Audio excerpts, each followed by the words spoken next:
قادیانی یا مرزائی یا احمدی گروپ یا لاہوری گروپ کہ ان کو غیر مسلم کیوں قرار دیا گیا، وجہ کیا تھی؟ تو اگر اس کی تاریخ کو دیکھا جائے تو یہ قادیانی اسلام کی بھی دشمن ہے اور پاکستان کی بھی دشمن ہے،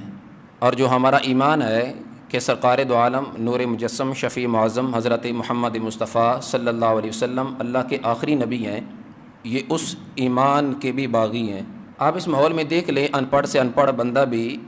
جس کو الف و ب نہ آتا ہو، لیکن آپ اس سے پوچھ لیں تو وہ بھی یہ کہے گا کہ میرے نبی حضرت محمد مصطفیٰ صلی اللہ علیہ وسلم آخری نبی ہیں، ان کے بعد کوئی نبی نہیں آئے گا۔ لیکن یہ فتنہ اس قدر ظلم و بربریت اس نے مسلمانوں پہ کی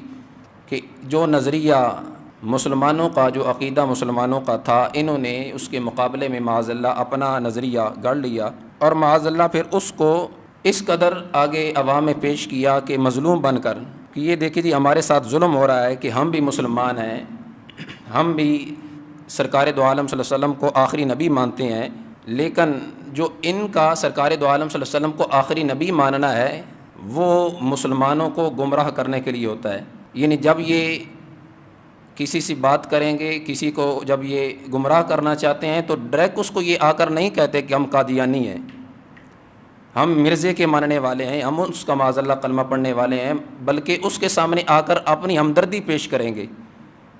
کہ یہ دیکھیں جی وہ بھی ہیں، وہ بھی ہمارے ملک کا حصہ رہنے والے ہیں، تو ان کے ساتھ کتنا ظلم ہو رہا ہے کہ ان کو مسلمان ہی نہیں سمجھا جا رہا۔ آہستہ آہستہ جب لوگ ان کی باتوں میں آنا شروع ہو جاتے ہیں تو پھر اس کے بعد ان کا آگے والا سٹیپ ہوتا ہے کہ دیکھیں جی جو مرزا ہے اس کو ہم مسلم مانتے ہیں، یعنی اصلاح کرنے والا،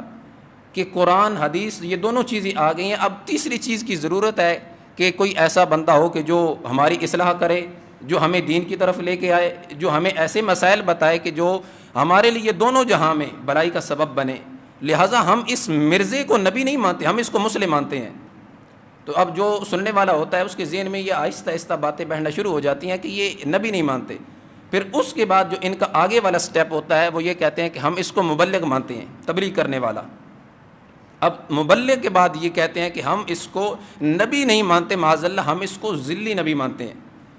یعنی ذلی نبی مطلب یہ ہے کہ ذل کہتے ہیں سائے کو، کہ یہ نبی نہیں ہے، یہ نبی کا سایہ ہے۔ پھر جب ان کا یہ والا آگے والا بندہ سننا برداشت کر جائے اور اس کو ایکسیپٹ کرنا شروع کر جائے تو پھر یہ آگے کہتے ہیں کہ ہم اس کو تشریع نبی مانتے ہیں۔ یعنی سٹیپ بائی سٹیپ اب یہ چلتے جا رہے ہیں۔ پھر اس کے بعد یہ کہتے ہیں کہ معاذ اللہ ہم اس کو نبی نہیں مانتے، ہم اس کو مسیح موعود مانتے ہیں، یعنی حضرت عیسیٰ علیہ السلام کی صورت میں یہ ہیں، اور پھر امام مہدی مانتے ہیں، اور پھر آخر میں آ کر یہ کہتے ہیں کہ ہم ان کو معاذ اللہ نبی مانتے ہیں۔ یہ ان کا حملہ کرنے کا ایک انداز ہے۔ اور جو ہمارے جو سادہ لو انسان ہے، مسلمان ہے، وہ کہتے ہیں کہ یہ دیکھیں جی وہ تو نبی نہیں مانتے۔ اب جو بھی معاذ اللہ ایسا کوئی قادیانی ہے، آپ اسے بات کر کے دیکھ لیں، وہ فوراً پڑھے گا کلمہ لا الہ الا اللہ محمد رسول اللہ صلی اللہ علیہ وسلم، میں حضرت محمد مصطفیٰ علیہ السلام کو آخری نبی مانتا ہوں، کہے گا۔ یہاں تک کہ جب ان سے بات کی جائے تو یہ اپنے اس مرزے کو کافر تک بھی کہہ دیتے ہیں،